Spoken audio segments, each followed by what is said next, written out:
Hello everyone, welcome back to question science which is more than just classes.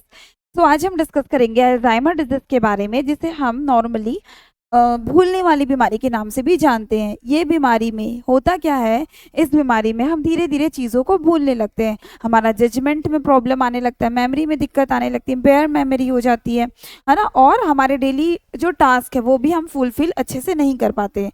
ठीक है, तो इस बीमारी के बारे में हम इसका डेफिनेशंस देख लेते हैं। और ये बीमारी जो होती है, ये डिजीज एक एज के बाद होती है ना, एक ओल्डर एज में होती है। लेकिन कुछ ऐसे सरकमस्टेंसेस हो जाते हैं जिसकी वजह से अर्ली एज में भी ये चीज़ें हो सकती है।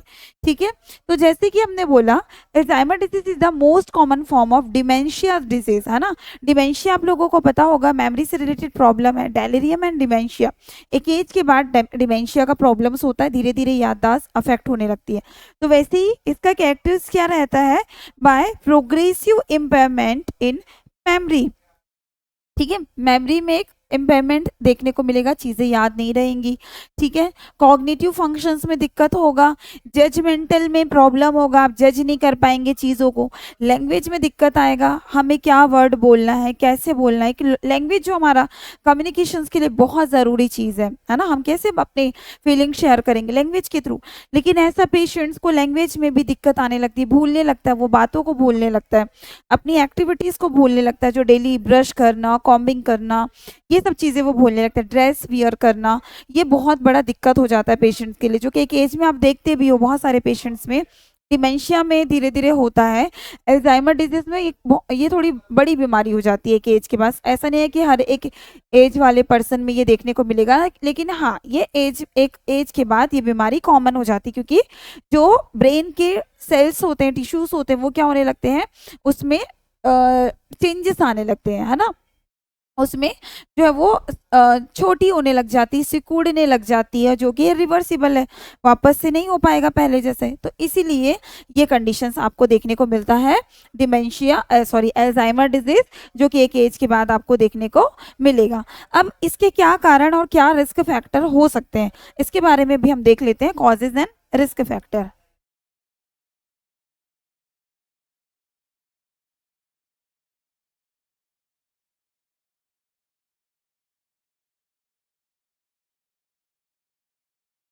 Okay, causes and risk factor, क्या क्या कॉजेज हो सकते हैं इस कंडीशंस में। तो फर्स्ट थिंग तो कभी भी याद रखना, हम कोई भी बीमारी के लिए 100% श्योर नहीं है कि हाँ इसकी वजह से ही हुआ है। तो यहाँ पर भी जो फर्स्ट कारण है वो अननोन है। ठीक है, रिसर्च चल रहा है, लेकिन हाँ बहुत सारे इसके रिस्क फैक्टर है, तो हम उसे बोल सकते हैं। ठीक है, अननोन है, अभी मेन जो कारण है वो अभी अननोन है। लेकिन जेनेटिक में एबनॉर्मेलिटीज की वजह से, जीन में अगर प्रॉब्लम है, तो आगे चलकर उस फैमिली के मेंबर को, है ना, एबनॉर्मेलिटीज की वजह से ये प्रॉब्लम्स हो सकता है। राइट, तो जेनेटिक एबनॉर्मेलिटी से एक कारण हो गया। फैमिली में अगर पेरेंट्स को रहा है, ग्रैंड पेरेंट्स को रहा है, तो फैमिली में एक हिस्ट्री रही है, तो वो हिस्ट्री की वजह से जो आने वाला जनरेशन है वो भी इस चीज के लिए प्रोन रहेगा, ससेप्टिबल रहेगा। राइट, इसके अलावा अगर ब्रेन में कोई वायरल इन्फेक्शन हो गया, ठीक है, वायरल इन्फेक्शंस की वजह से वहां के सेल्स में अफेक्ट करेगा, तो ये भी एक कारण हो सकता है आगे चलकर कि ब्रेन से रिलेटेड प्रॉब्लम हुआ और उसकी वजह से क्या हो सकता है, पेशेंट्स को ये अल्जाइमर डिजीज अर्ली एज में भी हो सकता है। या फिर हेड ट्रॉमा, अगर पेशेंट्स को एक्सीडेंट वगैरह हुआ, है ना, तो उसकी वजह से क्या हो सकता है, हेड ट्रॉमा की वजह से ये प्रॉब्लम्स हो सकता है। वहाँ के जो टिश्यू है, सेल्स है, वो क्या हो गए, उनमें चेंजेस आ गया, डीजनरेटिव होता है, क्योंकि वो चेंजेस जो आया है ना, मतलब इरिवर्सिबल है। तो इस कंडीशंस में वहाँ पर ये प्रॉब्लम स्टार्ट हो सकता है अर्ली एज में। कोई पर्सन जो स्मोक करता है लंबे टाइम तक, तो स्मोकिंग वाले पेशेंट्स के बॉडी में आपको पता होना चाहिए ऑक्सीजन का लेवल क्या हो जाता है, लो हो जाता है, और जो कार्बन मोनोऑक्साइड है उसका लेवल बढ़ जाता है ब्लड में। तो हमारा जो ब्रेन होता है वो ऑक्सीजन के लिए बहुत ज़्यादा प्रोन होता है, बहुत ज़्यादा सेंसिटिव होता है, prone in the sense sensitive होता है, उनको ऑक्सीजन चाहिए ही चाहिए। अब इस कंडीशंस में जब कोई पर्सन बहुत ज़्यादा स्मोकिंग करता है, तो उनके ब्रेन को क्या नहीं मिल पाता, ऑक्सीजन टाइम पे नहीं मिल पाता, ब्रेन में रिवर्सिबल डैमेज होने लगता है, और ये कंडीशंस जो है कहीं ना कहीं अल्जाइमर डिजीज का कारण बन जाता है। ठीक है, प्लस इसमें और क्या कारण और क्या कॉजेस हो सकते हैं, तो यहाँ पर मायोकार्डियल इन्फ्रेक्शंस। ठीक है, मायोकार्डियल, अगर हार्ट में कार्डियल इन्फ्रेक्शन, राइट। अगर ऐसा कोई प्रॉब्लम है हार्ट से रिलेटेड, तो उस कंडीशंस में मायोमेट्रियम लेयर में इन्फेक्शंस हो गया है, तो भी कहीं ना कहीं बॉडी का एक ऑर्गन अगर डैमेज होता है या इन्फेक्टेड होता है तो दूसरे ऑर्गन भी इन्वॉल्व हो जाते हैं। वैसे ही इस केस में अगर वो अनट्रीटेड रह गया है ना, या फिर लेट से ट्रीटमेंट मिला, तो उस कंडीशंस में वो चीज़ इन्फेक्शन जो आगे बढ़ सकता है, तो ये प्रॉब्लम इन्फेक्ट मायोकार्डियल इन्फेक्शंस की वजह से भी हो सकता है। अगर किसी पर्सन का ब्लड का प्रेशर हाई होता है तो भी ये कारण बन सकता है, हाई ब्लड प्रेशर्स। राइट, तो ये भी एक रीजन हो सकता है अल्जाइमर डिजीज के लिए। इसके अलावा next thing is diabetes patients को डायबिटीज में ये प्रॉब्लम्स हो सकता है। तो ये सारे क्या कॉजेज एंड रिस्क फैक्टर है, ठीक है। इन सब कारणों की वजह से कोई पर्सन को आगे चलकर अल्जाइमर डिजीज हो सकता है, ठीक है, ये रीजन है। अब हम बात करते हैं कुछ स्टेजेस की कि क्या क्या स्टेज इसमें हमको देखने को मिल सकते हैं, ठीक है। कौन कौन से स्टेजेस होते हैं अल्जाइमर डिजीज के। ओके, स्टेजेस में फर्स्ट जो है स्टेज फर्स्ट है, यानी जब ये बीमारी क्या हो रही है, ये डिजीज जब स्टार्ट हो रहा है इसे हम बोल रहे हैं स्टेज फर्स्ट।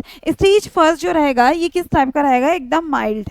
कोई भी बीमारी जब स्टार्ट होती है तो उसका जो फॉर्म होता है वो माइल्ड होता है, धीरे धीरे धीरे वो मॉडरेट में कन्वर्ट होने लगता है, ठीक है। तो माइल्ड रहेगा, तो माइल्ड में क्या रहेगा, पेशेंट्स को क्या सिम्टम्स होंगे, अगर किसी भी ब्रेन में ऐसा चेंजेस हुआ है, अल्जाइमर डिजीज स्टार्ट हुआ है, तो उस कंडीशंस में उनके ब्रेन में कुछ चेंजेस होंगे और उनमें कुछ सिम्टम्स शो होंगे, ठीक है। तो क्या सिम्टम्स शो होंगे, तो पेशेंट अगर स्टेज फर्स्ट में है तो उनको माइल्ड मेमोरी इंपेयरमेंट होने लगेगा। ओके, माइल्ड मेमोरी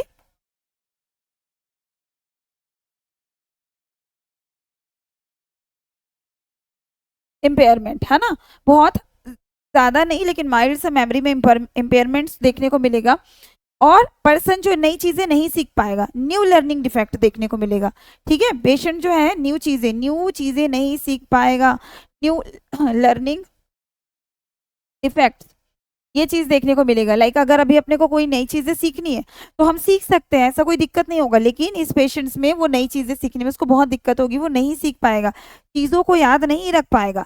इनकी पर्सनैलिटी में भी चेंजेस मिलेंगे, अभी तक जो पेशेंट नॉर्मल था अब वो पेशेंट पहले जैसी पर्सनैलिटी नहीं रहेगी, तो पर्सनैलिटी में चेंजेस देखने को मिलेंगे। साथ में क्या रहेगा, सैडनेस, ये पेशेंट हमेशा कैसा, बहुत ज़्यादा डिप्रेशंस में सैड रहेगा, बहुत इसे गिल्ट फील रहेगा, ऐसा वाला फीलिंग ही रहेगा। और साथ में पेशेंट को कन्फ्यूजन्स और डिल्यूजन्स भी रहेगा यहाँ पर, ठीक है। पेशेंट्स में आपको कन्फ्यूजन्स एंड डिल्यूजन्स भी देखने को मिलेंगे, ठीक है। तो ये स्टेज फर्स्ट था जहां पर सब चीजें क्या है, माइल्ड फॉर्म में था, माइल्ड माइल्ड सा ही दिख रहा था। अब हम बात करते हैं स्टेज सेकंड की। सेकंड जो है वो है स्टेज सेकंड,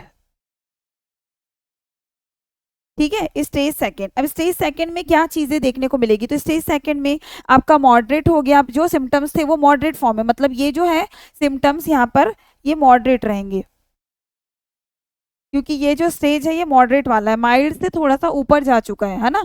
तो यहाँ पर आपको मॉडरेट मेमोरी इंपेयरमेंट देखने को मिलेगा,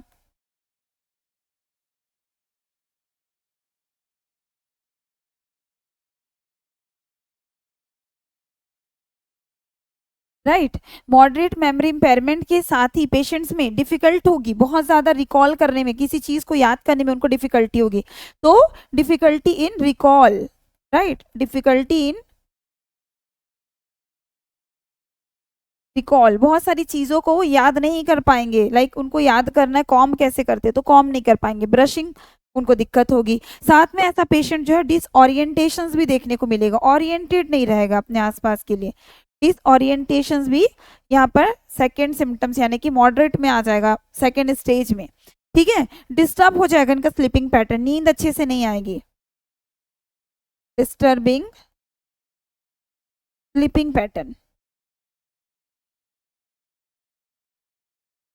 ठीक है, डिस्टर्बिंग स्लीपिंग पैटर्न, ये चीजें पेशेंट में देखने को मिलेगी। साथ में जो चीजें नहीं है वो चीजें भी वो रियलाइज करने लगेगा, जैसे कि उन्हें कुछ अजीबोगरीब आवाज सुनाई देगी, जो चीजें है ही नहीं, एग्जिस्ट ही नहीं करी, वो चीजें दिखाई देगी। तो हेलुसिनेशंस भी यहाँ पर पेशेंट्स में देखने को मिलता है।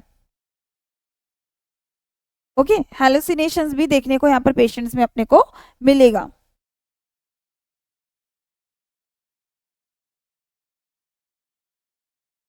Right, hallucinations. इसके अलावा पर्सनैलिटी में यहाँ पर भी चेंजेस देखने को मिलेगा। पेशेंट्स की पर्सनैलिटी जो है वो चेंज रहेगी। पहले पर्सन थोड़ा मिलनसार था, फ्रेंडली था, अब यहाँ पर पेशेंट्स की में चेंजेस आ चुकी पर्सनैलिटी, वो ज़्यादा अब लोगों से घुलेगा मिलेगा नहीं। तो ये सेकेंड स्टेज में आपको देखने को मिलेगा। थर्ड स्टेज यानी कि जो सीवियर स्टेज है वो थोड़ा सा क्रिटिकल हो जाएगा कंडीशन। स्टेज थर्ड, ठीक है, स्टेज थर्ड यानी कि ये जो कंडीशन है वो बहुत ज़्यादा सीवियर कंडीशंस देखने को मिलेगा। अब यहाँ पर पेशेंट्स में क्या देखने को मिलेगा, अगर कंडीशंस लास्ट स्टेज में आ गई है तो सीवियर टाइप का मेमोरी इंपेयरमेंट देखने को मिलेगा पेशेंट की बॉडी में।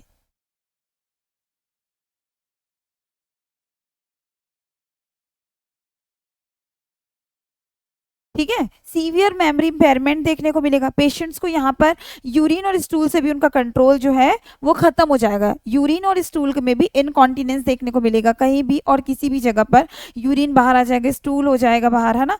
तो यूरिन एंड स्टूल का इनकॉन्टिनेंस, ये चीजें भी हमको पेशेंट्स में देखने को मिलेगा। साथ में इस स्टेज में जाने पे पेशेंट किस में चला जाता है, पेशेंट चला जाता है कोमा में, क्योंकि ब्रेन में बहुत ज्यादा जो है चेंजेस आ चुके हैं। ठीक है, और वो अनट्रीटेड है इस स्टेज में आने तक। पर यहाँ पेशेंट्स को कुछ चीजों को स्वेलो करने में भी डिफिकल्टी होने लगेगी। तो हम बोल सकते हैं कुछ खाएगा पेशेंट तो स्वेलो करने में दिक्कत आने लगेगी। Right, swallowing difficulties. ठीक है, स्वेलो करने में डिफिकल्टीज हो रही है। साथ में जो इरिटेबिलिटी, बहुत चिड़चिड़ा रहेगा पेशेंट, इंक्रीज हो जाएगी irritability.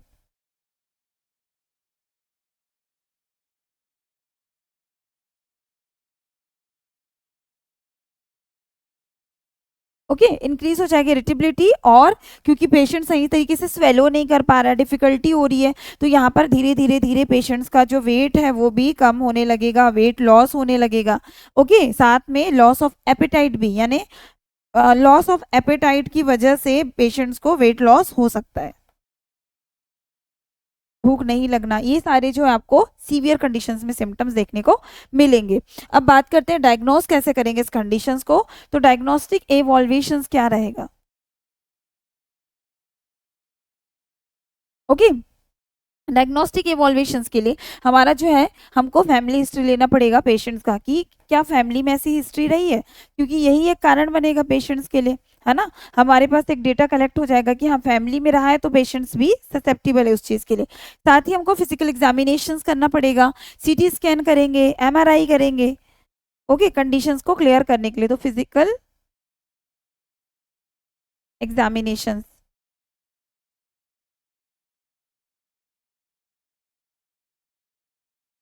Okay, next thing is X-ray, MRI, ये सब चीज़ों से क्या होगा, ब्रेन का जो कंडीशंस है उसमें जो चेंजेस हो रहे हैं वो क्लियर हो जाएगा। एक्सरे करेंगे मतलब आपका सीटी स्कैन करेंगे, एमआरआई करेंगे, है ना, हम सीटी स्कैन बोलेंगे यहाँ पर।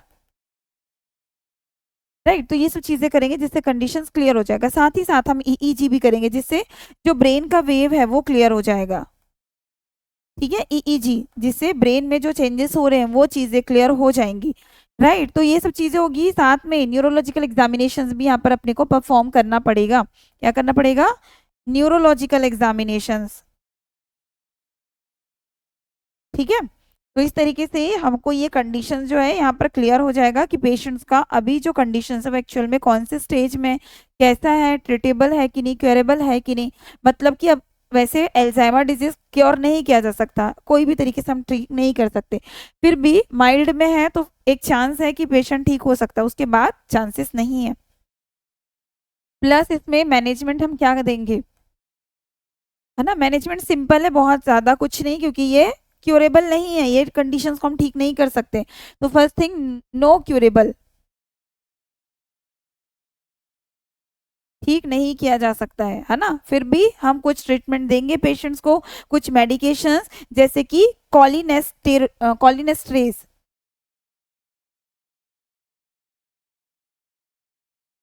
ठीक है, ये ड्रग दिया जाएगा कॉलिनेस्ट्रेस हम जिसे बोल रहे हैं। इस ड्रग में क्या होगा, इनहिबिटर्स है ये, ठीक है, इनहिबिटर्स,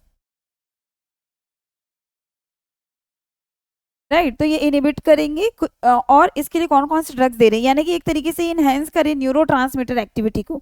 ओके, इनहेंस करें न्यूरोट्रांसमीटर एक्टिविटी को, तो इसके लिए अपने को देना होगा डोनेपेजिल, ठीक है, ये ड्रग देंगे, इससे कंडीशन सही होगा। तो डोनेपेजिल ज्यादा दिया जाता है। इसके अलावा जेलेंटामिन दे सकते हैं।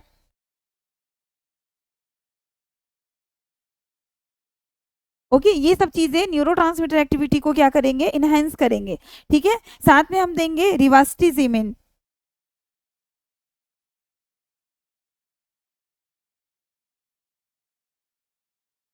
ओके। तो ये सारे ड्रग दिए जाएंगे इस कंडीशंस में।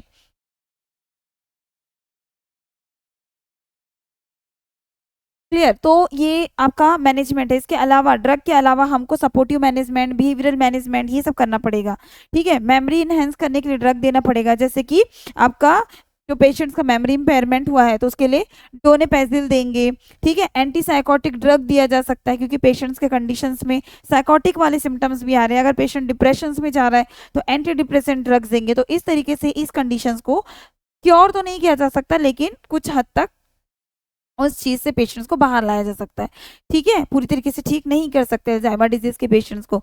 तो ये छोटी सी वीडियो थी आप लोगों के लिए, ताकि आप लोगों को अल्जाइमर डिजीज के बारे में अच्छे से समझ में आ पाए। आई होप ये टॉपिक आप लोगों को क्लियर हो गया। इस टॉपिक से रिलेटेड सारी चीजें आप लोगों को डाउट्स क्लियर हो गए। तो आज के लिए इतना ही। अगर क्लास अच्छी लगी तो लाइक करेंगे, चैनल को सब्सक्राइब करेंगे और अपने फ्रेंड्स को शेयर करेंगे। Thank you class, bye bye.